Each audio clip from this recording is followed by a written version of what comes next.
வந்திருப்பார் என்கிற பதற்றத்தோடு நான் ஓடி வந்தேன். நல்ல வேளை அவரும் சென்னையில் இருந்து புறப்பட, சட்டமன்றத்தை முடித்துக் கொண்டு புறப்பட நேரம் எடுத்துக்கொண்ட நிலையில் இப்போது வந்து சேர்ந்திருக்கிறார்.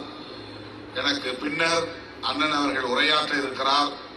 ஆகவே தோழர்கள் அமைதி காத்து நிகழ்ச்சியை சிறப்பிக்க வேண்டும் என்று கேட்டுக்கொள்கிறேன். மழைமேரி பாண்டியன் அவர்கள் அம்பேத்கர் மக்கள் கட்சி என்கிற ஒரு அமைப்பை உருவாக்கி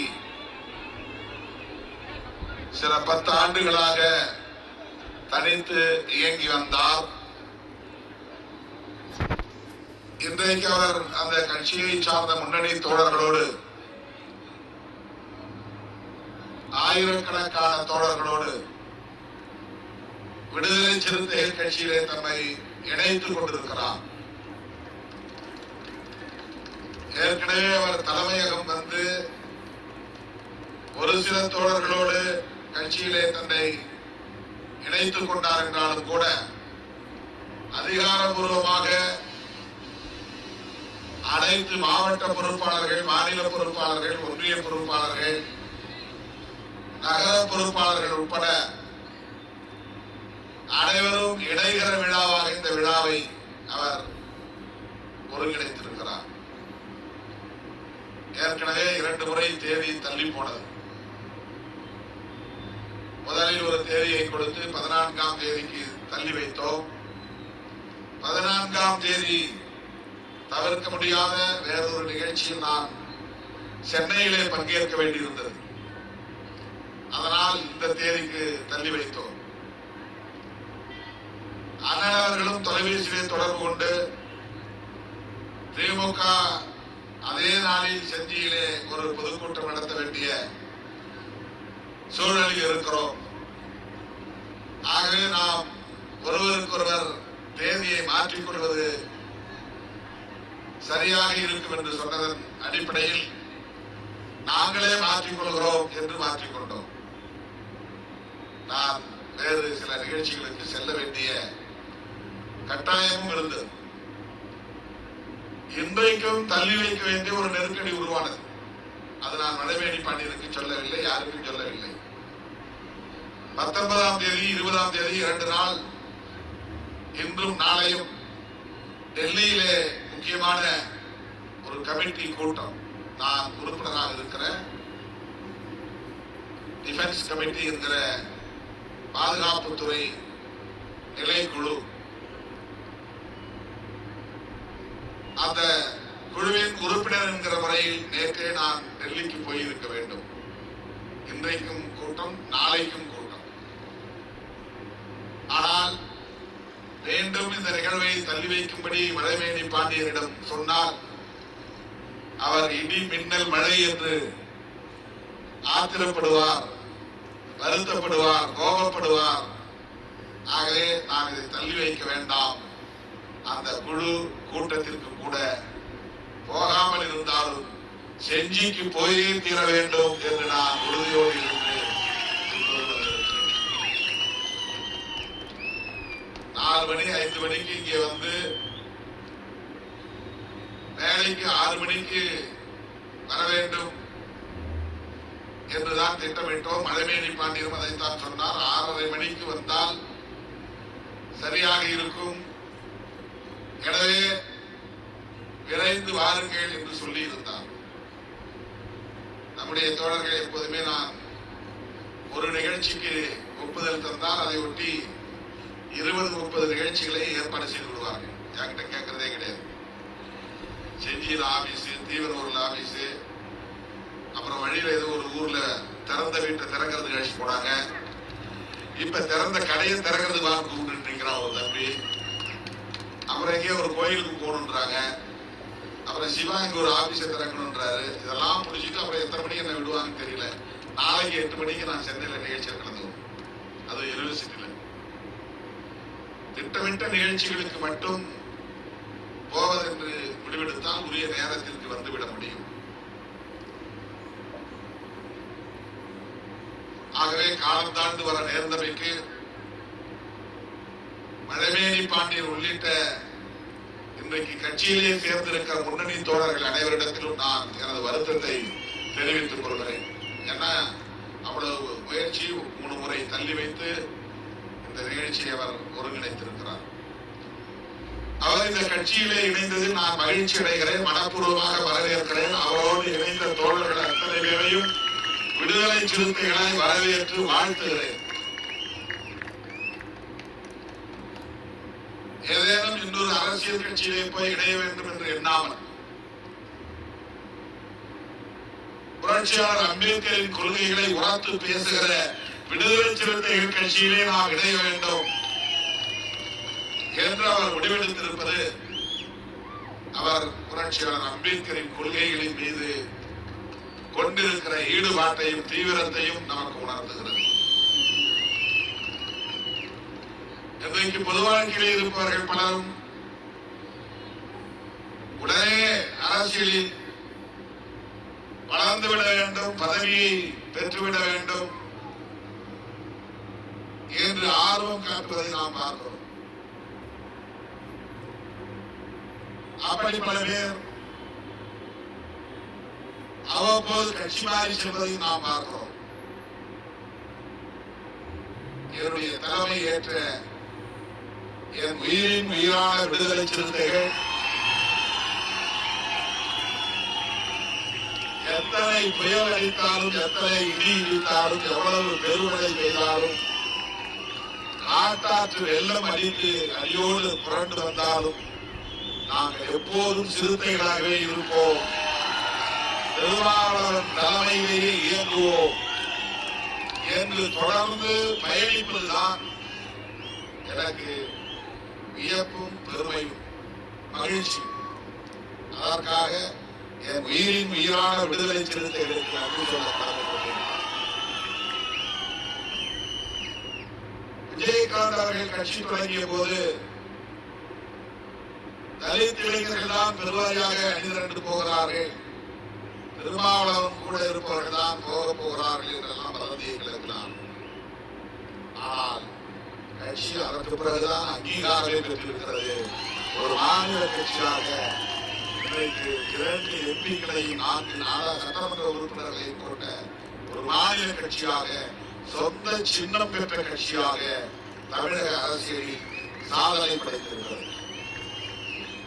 தமிழ்நாட்டில் அம்பேத்கரின் பெயரில் இதற்கு முன்பு எத்தனையோ பல இயக்கங்கள், முன்னணி தலைவர்கள், பெருந்தலைவர்கள் இருந்திருக்கலாம்.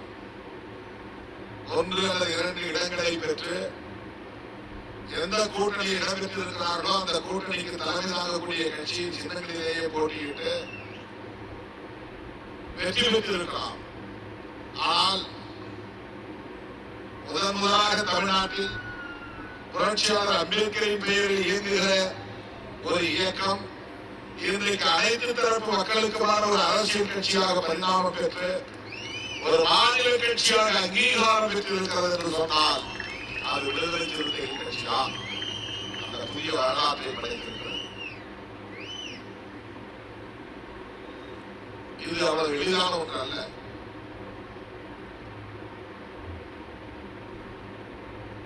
அம்பேத்கர் பெயரை சொல்வது, அவர் பெயரின் கொள்கைகளை, அவருடைய கொள்கைகளை ஏற்று அவருடைய பெயரில் இயங்குவது அவ்வளவு எளிதாக பொது சமூகம் ஏற்றுக்கொள்வதில்லை, அங்கீகரிப்பதில்லை. ஏதோ ஒரு சமுதாய இயக்கம் நீங்களே எங்களுக்கு வேணும் வாங்க என்று சொல்லக்கூடிய நிலைதான் இருந்தது. ஆனால் அந்த தடைகளை தகர்த்து விடுதலை சிறுத்தைகள் கட்சி தமிழ் சமூகத்திற்கான, பொது சமூகத்திற்கான ஒரு பேர் இயக்கம் என்பதை இன்றைக்கு நிலைநாட்டியிருக்கிறது. ரஜினிகாந்த் அவர்கள் ஒரு படத்தில் சொல்வது போல ஒரு தடவை சொன்னா 100 தடவை சொன்ன மாதிரி இருந்தார். அதை போல விடுதலை சிறுத்தைகள் ஒரு எம்எல்ஏ பெற்றால் அது 100 எம்எல்ஏவுக்கு சமம். விடுதலை சிறுத்தைகள் ஒரு எம்பி வென்றால் அது 100 எம்பி வென்றதற்கு சமம். நான் ஏதோ மேடைக்கு கைதட்டுவதற்காக சொல்லவில்லை. அரசு களத்தை சாதிப்பது என்பது அவ்வளவு இலகுவானதல்ல. எளிதானதல்ல. இன்றைக்கு நமக்கு எதிரான எத்தனையோ அவதூறுகளை அள்ளி வைக்கிறார்கள், வாய்க்கு வந்ததை பேசுகிறார்கள். அவர்கள் விரும்பும்படி நான் வளைந்து கொடுக்கவில்லை என்கிற வயிற்றெரிச்சலில்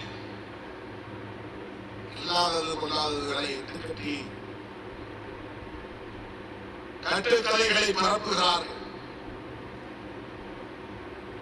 வழக்கமான சராசரியான ஒரு அரசியல்வாதி அல்ல திருமாவளவன் என்பதை காலம் அவ்வப்போது உணர்த்திக் கொண்டிருக்கிறது, இப்போதும் உணர்த்திக் கொண்டிருக்கிறது.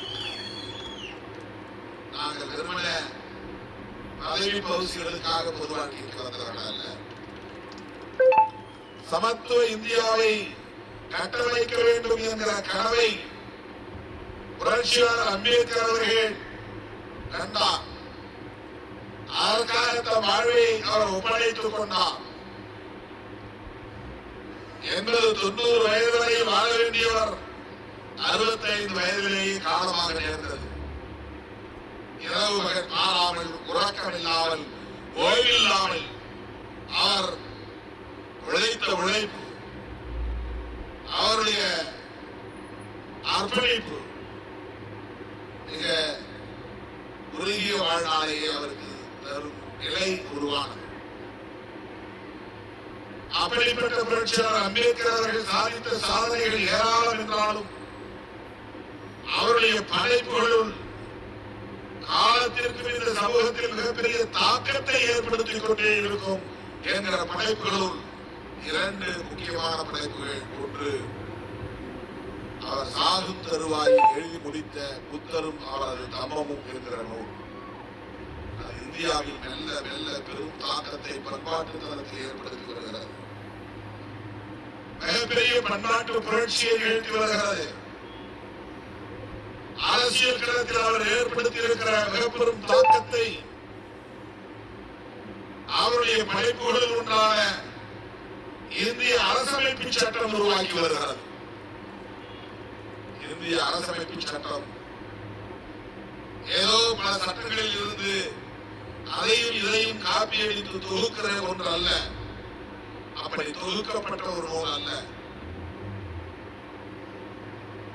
ஒரு புதிய இந்தியாவை கட்டமைப்பதற்கான கனவு அது.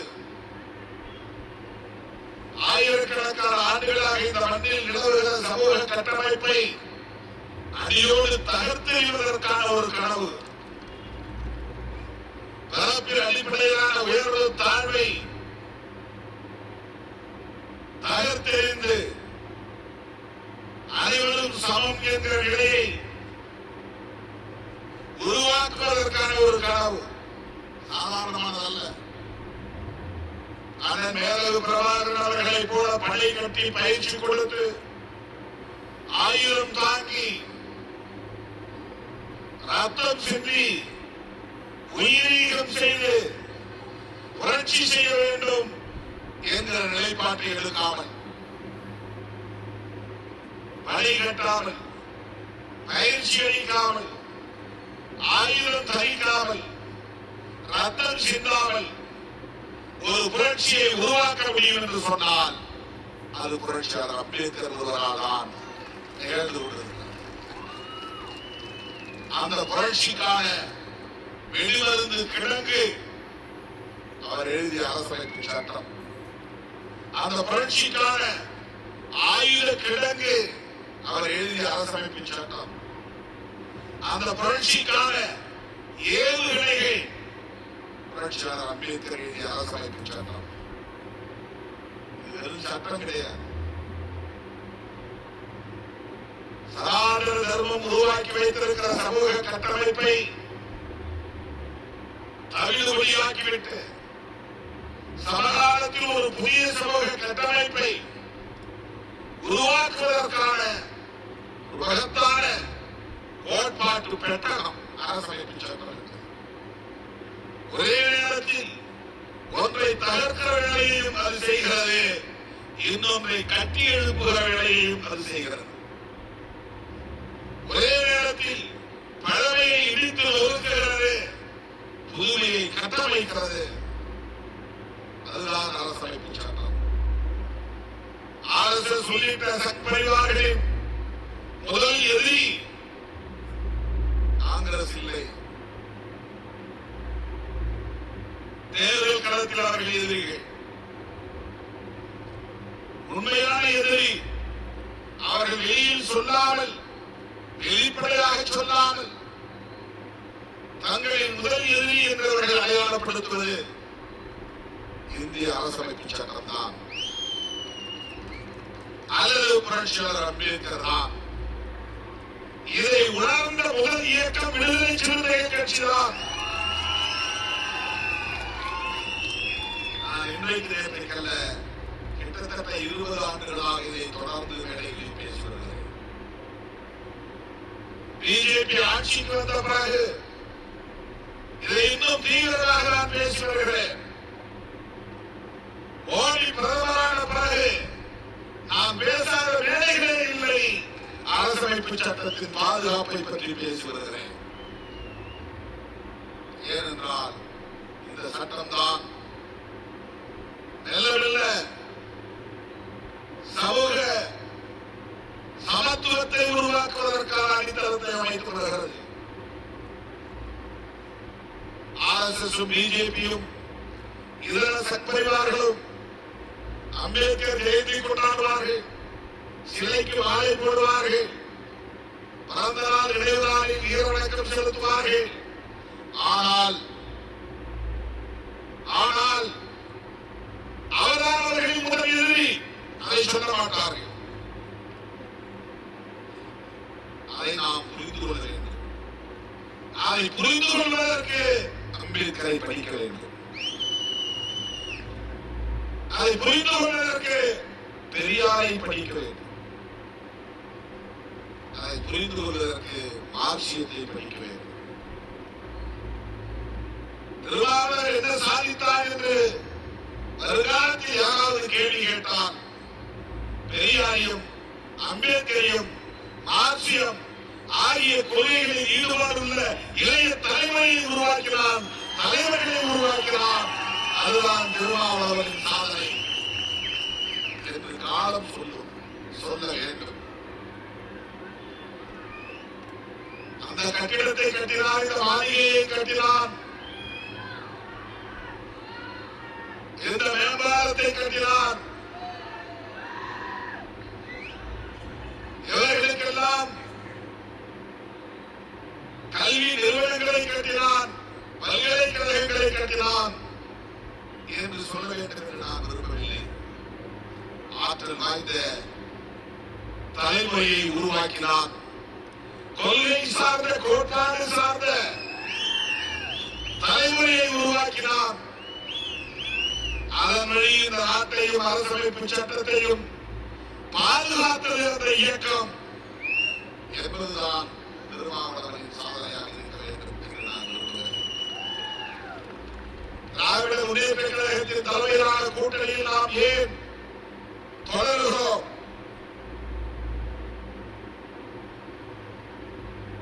அதிமுக கூட்டணிக்கு அல்லது புதிதாக உருவாகி இருக்கிற விஜய் கட்சி தலைமையிலான கூட்டணிக்கு போக முடியும் என்கிற வாய்ப்புகள் இருந்தோம், அல்லது எங்கள் அணிக்கு வாருங்கள் என்று அழைப்புகள் இருந்தோம். அதையெல்லாம் கூட நான் பொருட்படுத்தாமல் திமுக தலைமையிலான மதசார்பற்ற முற்போக்கு கூட்டணியில் தொடருவோம் என்று திரும்ப திரும்ப நான் சொல்வதற்கு என்ன காரணம்? இங்கேயே இருக்க வேண்டும் என்று யாராவது என்னை கட்டாயப்படுத்துகிறார்களா? இந்த அணியை விட்டு போக முடியாது என்ற நெருக்கடி ஏதேனும் என்னை சூழ்ந்திருக்கிறதா? அப்படி எதுவும் இல்லை. நான் உள்வாங்கி இருக்கிற அம்பேத்கர் அரசியல் தான் அதற்கு காரணம். நான் புரிந்து கொண்டிருக்கிற பெரியார் கருத்தியல் தான் அதற்கு காரணம். பாட்டாளி வர்க்கத்தின் வீழ்ச்சிக்கான மார்க்சியம் தான் அதற்கு காரணம். பிஜேபி, RSS போன்ற வலதுசாரிகள் இந்த மண்ணில் வலுப்பெற்றுவிடக் கூடாது. திமுகவோடு உங்களுக்கு முரண்பாடுகள் இல்லையா? பிரச்சனைகள் இல்லையா? அப்படி இருந்தும் ஏன் இங்கே தொடர்கிறீர்கள்? ஏன் 4 சீட்டு 5 சீட்டுக்காக இங்கே இருக்கிறீர்கள்? இப்படியெல்லாம் நம்முடைய கொள்கை பகைவர்கள் விமர்சனம் செய்கிறார்கள்.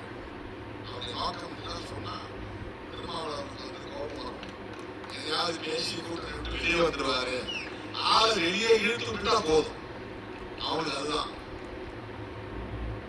அதிகாரத்தில் உள்ளவர்களோடு இந்த கட்சி இணைந்து இருக்கக்கூடாது என்று அந்த கும்பல் கருதுகிறது. அதிகாரத்தில் உள்ள கூட்டணியோடு திருமாவளவர் இணைந்திருப்பதை அவர்களுக்கு வயிற்றுச்சு. அதனால் நமக்கு என்ன பயன் என்பது வேறு. ஆனால் முதலமைச்சரோடு அடிக்கடி சந்திக்க முடிகிறது. முதலமைச்சரிடம் இந்த எளிய மக்களின் கோரிக்கைகளை முன்வைக்க முடிகிறது. இதுவே அவர்களால் பொறுத்துக் கொள்ள முடியாது. நல்ல சட்டை போடுவதையே பொறுத்துக் கொள்ளாதவர்கள் இதை எப்படி பொறுத்துக் கொள்வார்கள்?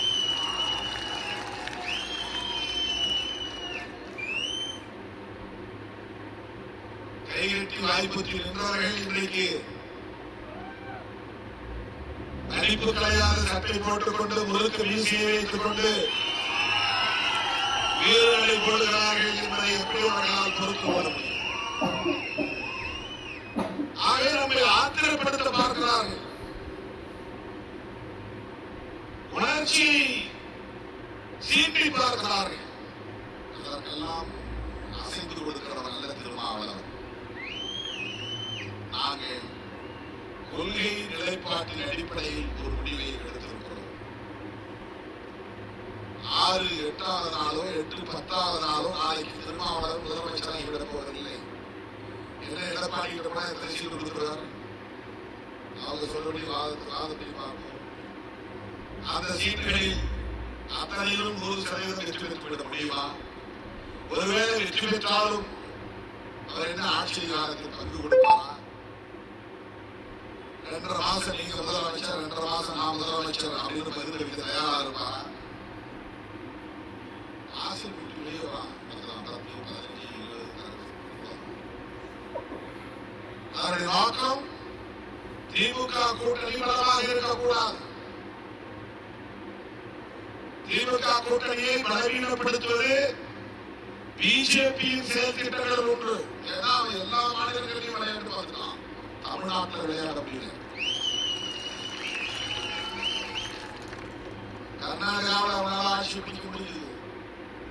மகாராஷ்டிராவுக்குள்ள புகுந்து அங்கேயும் குழப்பி ஆட்சியை கைப்பற்ற முடிந்தது. பீகாருக்குள்ள நுழைஞ்சு நிதிஷ்குமாரோடு சேர்ந்து ஆட்சி அதிகாரத்தில் நுழைய முடிந்தது. ஒடிசாவில் நவீன் பட்நாயக்கு தவிர யாரும் முதலமைச்சராக வரவே முடியாது என்ற நிலையை மாற்றி அங்கேயும் குழப்பத்தை உருவாக்க முடிந்தது. மேற்கு வங்கத்திலும் அவர்களால் பாராட்ட முடிந்தது. ஆனால் அவர்களால் பாராட்ட முடியாத ஒரே மாநிலம் தமிழ்நாடு தான். குழப்ப முடியாத ஒரே மாநிலம் தமிழ்நாடு தான். திமுக அதிமுக என்ற 2 திராவிட கட்சிகள், பெரியார் அரசியல் பேசுகிற கட்சிகள் வலுவாக இருக்கின்றன. அவர்களுக்கு பக்கத்துறையாக இந்த அரசியல் கட்சிகளும் விசிகா போன்ற கட்சிகளும் இருக்கிறார்கள். இவர்களுக்குள் ஊடுருவி அந்த வாக்காளர்களை தம் பக்கம் சேர்ந்து பலவீனப்படுத்தி இங்கேயும் காவி கொடியை பறக்க வைக்க வேண்டும் என்பதுதான் அவர்களின் நோக்கம். அதற்காகத்தான் பெரியாரை இன்றைக்கு சாடுகிறார். பெரியார் என்ன செய்துவிட்டார், சாதித்து விட்டார். சில பேர் அவர்களுக்கு துணையாக இன்றைக்கு இயக்கம் கட்டி பெரியாரை விமர்சிக்கிறார். நன்றி மறந்த நிலையில் பெரியாரை விமர்சிக்கிற இயக்கங்கள் இங்கே பல உருவாகி இருக்கின்றன. RSS காரனும் தமிழ் தேசிய பேசுகிற போலிகளும் ஒரே குரலை எழுப்புகிறார்கள். பெரியார் இங்கே என்ன சாதித்து விட்டார்? அவர்களே, புரட்சியாளர் அம்பேத்கருக்கு அந்த காலத்தில் ஒற்றை நம்பிக்கைக்கு உரிய நண்பராக இருந்தவர் தந்தை பெரியார். தமிழ்நாட்டுக்கு வந்த போது தலித் இயக்க தலைவர்கள் கூட யாரும் அவரை பெரிதாக ஏற்றுக்கொள்ளவில்லை. அப்படி இந்த தலித் இயக்க தலைவர்கள் எல்லாம் அந்த காலத்தில் காங்கிரஸில் இருந்தார்கள். மரகதம் சந்திரசேகர் காங்கிரஸில் இருந்தார், இளைய பெருமாள் காங்கிரஸிலே இருந்தார், கக்கன் காங்கிரஸிலே இருந்தார். அப்படி சொல்லிக் கொண்டே போகலாம். தென்காசி அருணாச்சலம் காங்கிரஸிலே இருந்தார். குடியரசுக் கட்சி தலைவர்கள் காங்கிரசுக்கு ஆதரவாக இருந்திருக்கிறார்கள். அன்றைக்கு அம்பேத்கரை அடையாளம் கண்டு எம்.சி. ராஜா அவர்கள் கூட அன்றைக்கு அம்பேத்கரை ஏற்றுக்கொள்ளவில்லை. விமர்சித்த காலம் அது. அந்த காலத்தில் தேசிய அளவில் இந்த ஒடுக்கப்பட்ட மக்களுக்கு என்று உருவாகி இருக்கிற உண்மை தலைவர், புரட்சி தலைவர் அம்பேத்கர் தான் என்று அடையாளம் கண்டவர் தந்தை பெரியார். மியான்மருக்கு வாங்கன்னு கூப்பிட்டார் அம்பேத்கர். பெரியார் அம்பேத்கர் விடுத்த அழைப்பை ஏற்று பர்மாவுக்கு அன்றைக்கு போனார். வாங்க நாம 2 பேரும் சேர்ந்து பௌத்தத்துல சேர்ந்துருவோம் அப்படின்னு சொல்லி கூப்பிட்டார். அந்த அளவுக்கு ஏன் அம்பேத்கர் பெரியார் ஒரே மதமா? அதனாலயா? அம்பேத்கர் பெரியார் ஒரே மொழியா? அதனால்தானா? அம்பேத்கர் பெரியார் ஒரே சாதியா? எந்த அடிப்படையில் அவர்களுக்கு உருவானது? இந்த சனாதன தர்மத்தை அழித்தொழிக்க வேண்டும். பரப்பின் அடிப்படையில் இருக்கிற சாதி, மேல் சாதி, கீழ் சாதி என்ற நிலைப்பாட்டை தகர்க்க வேண்டும். இந்த கேட்டினை அழித்தொழிக்க வேண்டும். இதுதான் 2 பேருடைய நோக்கம். அம்பேத்கர் பேசியதைத்தான் பெரியார் பேசினார், பெரியார் பேசியதைத்தான் அம்பேத்கர் பேசினார். அந்த 2 தலைவர்கள் எப்படி சமமாக முடியும் என்ற கேள்விகளை எழுப்புகிறார்கள். இது எவ்வளவு பெரிய அவதூறு, ஆபத்தான அரசியல். இவர்கள் யாருக்கு சேவை செய்கிறார்கள்? அவர்களே, பெரியாரை சிதைப்பது என்பது திமுக உள்ளிட்ட கட்சிகளை பலவீனப்படுத்திவிட்டு இங்கே அவர்கள் வலுப்பெறுவதற்காகத்தான். சரி, திமுகவை பலவீனப்படுத்தினால் விடுதலை சிறுத்தைகளுக்கு என்ன நட்டம் என்ற கேள்வி எழலாம். அது திமுகவை பலவீனப்படுத்துவதாக மட்டும் முடியாது. பெரியார் அரசியலுக்கே வைத்து வைக்கிறார்கள். நாம் பேசுகிற அரசியல் பெரியார் அரசியல், நாம் பேசுகிற அரசியலுக்கே வைக்கிற வேண்டு. ஆகையால் சங்பரிவார்கள் இங்கே வளரக்கூடாது, வலு பெற்றுவிடக் கூடாது. RSS-க்கு துணை போகக்கூடிய சாதிய மதவாத சக்திகள் வளரக்கூடாது என்று நாம் பாமகவை திமுகவை சேர்க்கக்கூடாது என்று திருமாவளவன் தடுத்து விட்டார் என்று சொல்கிறார். இல்லை, நான் அப்படி சொல்லவில்லை. திமுகவுக்கு அப்படி நெருக்கடி கொடுக்க, கெடுபிடி செய்ய ஒருபோதும் நான் எண்ணியதில்லை. எங்கள் கட்சியின் நலன்கிறது நாங்கள் எடுத்த முடிவு. 2011க்கு பிறகு நடுவரையிலே நடந்த நாயக்கன் கோட்டாய் நத்தம் சூறையாடலுக்கு பிறகு, தீ வைப்புக்கு பிறகு அவர்கள் கையாண்ட சோசியல் இன்ஜினியரிங் என்ற நிலைப்பாடுதான் தலித் அல்லாதார் இயக்கம் கண்ட அந்த நிலைப்பாடுதான். பெரியார் பார்ப்பனர் அல்லாதார் இயக்கம், பார்ப்பனர் அல்லாத எல்லோரும் ஒன்று சேருவோம் என்றார் பெரியார். ஆனால் இவர்கள் தலித் அல்லாதவர்கள் எல்லோரும் ஒன்று சேருவோம் வாருங்கள் என்றார். இங்கேதான் அவருக்கு அதிர்ஷ்டம் இருந்தது. பெரியார் பேரில் இயக்கம் கண்டவர்கள் தலித்தை எதிர்த்து பிற சாதிகளை எல்லாம் ஒன்று சேர்க்கிற ஒரு அரசியல், அதுதான் சோசியல் இன்ஜினியரிங். இந்தியா முழுவதும் முஸ்லீம் அல்லாத, கிறிஸ்தவ அல்லாத பிற சமூகங்களை எல்லாம் ஒருங்கிணைக்கிற முயற்சி பிஜேபி செய்கிறது. அது அவர்களின் பார்வையில் சோசியல் இன்ஜினியரிங். அதே சோசியல் இன்ஜினியரிங் என்கிற ஆங்கில சொல் சமூக பிரிவினைக்கான ஒரு அரசியல் உத்தி. அவன் மத அடிப்படையில் மக்களை பிளவுபடுத்துகிறான். அவன் முஸ்லீம் அவனோட சேராத, இவன் கிறிஸ்டின் இவனோட சேராத, இவெல்லாம் மதமாற்றம் செய்கிறான். இந்துக்களுக்கு விரோதிகள் என்று பிஜேபி அரசியல் செய்கிறார். அதே அரசியலை இவர்கள் தலித்துகளோடு சேராதே, இவர்கள் நம் வீட்டு இளம் பெண்களை பாழ்படுத்தக்கூடியவர்கள், இவர்களுக்கு எதிரான எல்லோரும் ஒன்று சேருங்கள் என்கிற தலித் வெறுப்பு அரசியல் கையில் எடுக்கப்பட்டது. அப்போது திருமாவளவன் அறிவிப்பிச்சது, இனி எந்த காலத்திலும் இந்த சோசியல் இன்ஜினியரிங் என்ற நிலைப்பாட்டை வைத்திருக்கிற இந்த கட்சிகளோடு நாங்கள் சேர மாட்டோம். இது எங்கள் நிலைப்பாடு. நாங்கள் திமுகவுக்கோ திமுக தலைமைக்கோ எந்த நெருக்கடியும் தரவில்லை. தொடர்களே, இது கொள்கை சார்ந்த நிலைப்பாடு. தேர்தல் அரசியலிலே யாரும் இப்படி வெளிப்படையாக ஒரு நிலைப்பாட்டை எடுக்க முடியாது. ஆனால் திருமாவளவன் எடுத்தார். இதனால் பாதிப்பு வருமா? அதை பற்றி நாங்கள் கவலைப்படவில்லை. எதிர்காலத்தில் எம்எல்ஏக்கள் இல்லாமல் போவார்களா? அதை பற்றி நாங்கள் கவலைப்படவில்லை.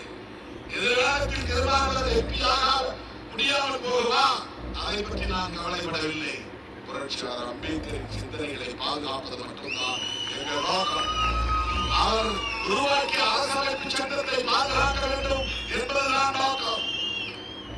அந்த புரட்சியாளர் அம்பேத்கரின் கொள்கைகளை ஏற்றுக்கொண்ட வடவேலி பாண்டியன் அவருடைய தோழர்களும் இன்றைக்கு வேறொரு கட்சியை தங்களை இணைத்துக் கொள்ள வேண்டும் என்று உழைப்பு காட்டாமல் திருமாவளவன் தலைமையை ஏற்கிறோம், அம்பேத்கரின் அரசியலை காக்க என்று முன்னிருப்பதை எண்ணி நான் பெருமைப்படுகிறேன், மகிழ்ச்சி அடைகிறேன். தோழர்களே, தேர்தல் நெருங்கிவிட்டது. நம்முடைய கூட்டணி 200 இடங்களுக்கு மேல் வெற்றி பெற வேண்டும்.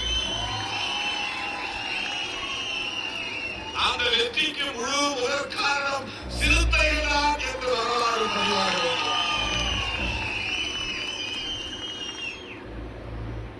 அப்போதுதான் தமிழ்நாட்டை காப்பாற்ற முடியும். தமிழ்நாடு காப்பாற்றப்பட்டால்தான் இந்தியாவை காப்பாற்ற முடியும். தமிழ்நாடு காப்பாற்றப்பட்டால்தான் அரசமைப்பு சட்டத்தை பாதுகாக்க முடியும். அதற்கான உத்தி என்ன என்பது திருமாவளவனுக்கு தெரியும். ஆட்சிக்கு உட்கார்ந்துதான் செய்ய வேண்டும் என்று இல்லை. அதிகாரத்தில் பதவியில் அமைச்சர் பதவியில் இருந்துதான் செய்ய வேண்டும் என்று இல்லை. புரட்சியாளர் அம்பேத்கரின் கொள்கைகளை ஏற்றுக்கொள்கிற, இடதுசாரி அரசியலை முன்னெடுக்கிற, பெரியார் அரசியலை முன்னெடுக்கிற தோழமை சக்திகளோடு நல்லுறவை பேணுவதன் மூலம், நல்லிணக்கமாக இயங்குவதன் மூலம் இவற்றை எல்லாம் சாதிக்க முடியும். அதுதான் நமது நம்பிக்கை. ஆகவே இன்றைக்கு திமுக கூட்டணியில் இணைந்திருக்கிறது. யாரும் எதிர்பார்த்திருக்க மாட்டார். பிஜேபி காரப்புறம் கதறான், கவிழுகிற கப்பலில் போய் ஏறாரு இந்த அம்மாங்கிறான். அங்கதான் எதிர்பார்த்துக்கிறான், பேசி பார்த்துக்கிறான். எடப்பாடி அவர்களுக்கு இடியே எழுந்திருக்கும், அவர் எதிர்பார்த்திருக்க மாட்டார். இது தேமுதிக எடுத்த அரசியல் என்பதை விட அந்த தளபதி அவர்களின் ராஜதந்திரம். திமுக தலைவர், நம்முடைய கூட்டணியின் தலைவர், தமிழ்நாட்டு முதல்வர் தளபதி மு.க. ஸ்டாலின் அவர்கள் எடுத்திருக்கிற இந்த நிலைப்பாடு தமிழ்நாட்டு அரசியலில் பெரும் தாக்கத்தை ஏற்படுத்தியிருக்கிறது. பரபரப்பை அல்ல, பெரும் தாக்கத்தை ஏற்படுத்தியிருக்கிறது. 5000 ரூபாய் கொடுப்பாங்க, யாரும் எதிர்பார்க்கல. அது முதல்ல விழுந்த இடி, அடிவயத்தில் விழுந்த இடி. இது உச்சந்தலையிலே விழுந்திருக்கிற இடி. எல்லாம் இளைவலுக்கு போனார். இங்கே ஒன்றும் அவர்களால் செய்ய முடியாது. இந்தியாவிலேயே கட்டுக்கோப்பாக ஒரு கூட்டணி இருக்கிறது என்றால் அது மதசார்பற்ற ஒரு கூட்டணி தான். அந்த கூட்டணி கட்டுக்கோப்பாக இருப்பதற்கு விடுதலை சிறுத்தைகள் முதன்மையான காரணம் என்பதை நான் சராசரி அரசியல்வாதியாக இருந்திருந்தால், ஊசலாட்ட பேரவையாக இருந்திருந்தால், பதவி பரிசுக்காக பல்லை விழிக்கக்கூடியவனாக இருந்திருந்தால் தமிழ்நாட்டு அரசியல் குழப்பநிலையை ஏற்படுத்தி இருக்க முடியும். அந்த நிலை துணியும் நம்மிடத்தில் இல்லை. கேட்டார், காங்கிரஸ் தான் கேட்கிறது, நீங்க கேட்க மாட்டீங்களா? முதல்ல ஆட்சியிலும் பங்கு அதிகாரத்திலும் பங்கு என்கிற இந்த முழக்கத்தில் ஸ்லோகனை காயின் பண்ணவனே திருமாவளவன் தான். மேடையில் வைத்துக் கொண்டு நான் பேசினேன். நான் இதுவரை தேர்தல் அரசியலை புறக்கணித்தோம். இப்போது தேர்தல் அரசியல் வந்திருப்பதற்கு காரணமே எளிய மக்கள் ஆட்சி அதிகாரத்தில் அமர வேண்டும் என்பதுதான். எங்களுக்கு அதிகார பகிர்வு தேவை. இதுதான் 99 பிரதமரில் மோப்பனார் அவர்களின் கையை கோத்த போது சொன்ன வழக்கம். நாங்க ரெடி, நீங்க ரெடி, நாங்க உங்களோட சேர ரெடி இல்ல. யாரு உங்களுக்கு தெரியலையா?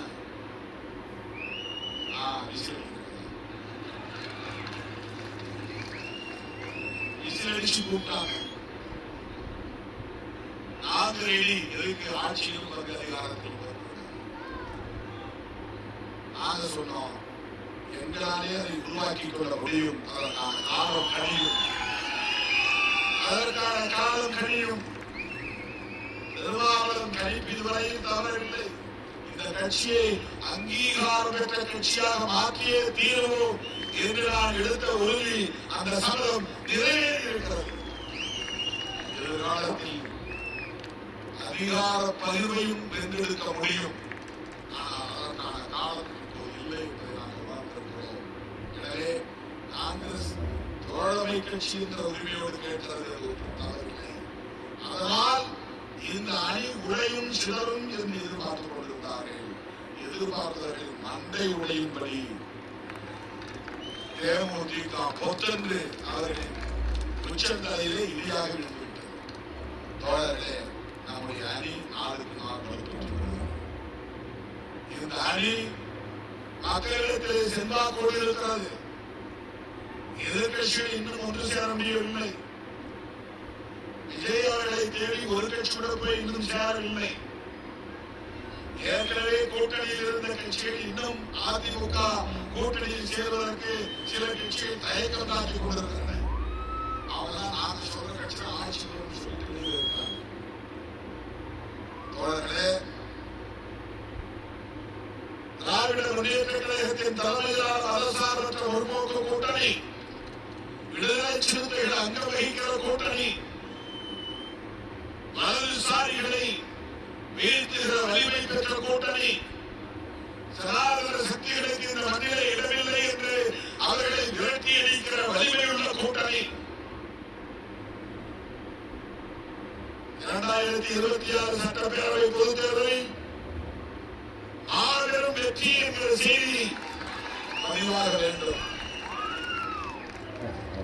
பானை சின்னம் போட்டியிடக்கூடிய தொகுதிகளிலும், கூட்டணி கட்சிகள் போட்டியிடக்கூடிய அனைத்து தொகுதிகளிலும் என் உயிரின் உயிரான விடுதலை சிறுத்தைகள் தீயாய் இறங்கி வேலை செய்ய வேண்டும். சுற்றி சுழன்று பணியாற்ற வேண்டும். இந்த அணியின் வெற்றிக்கு ஆவலும் துணை நிற்க வேண்டும் என்று கேட்டு மலைவேலி பாண்டியன் உள்ளிட்ட தோழர்களை விடுதலை சிறுத்தைகளாய் வரவேற்று அந்த மஸ்தான் அவர்களின் இடத்திலே உரையாற்ற வேண்டும் என கேட்டு நிறைவு செய்கிறேன். நன்றி, வணக்கம்.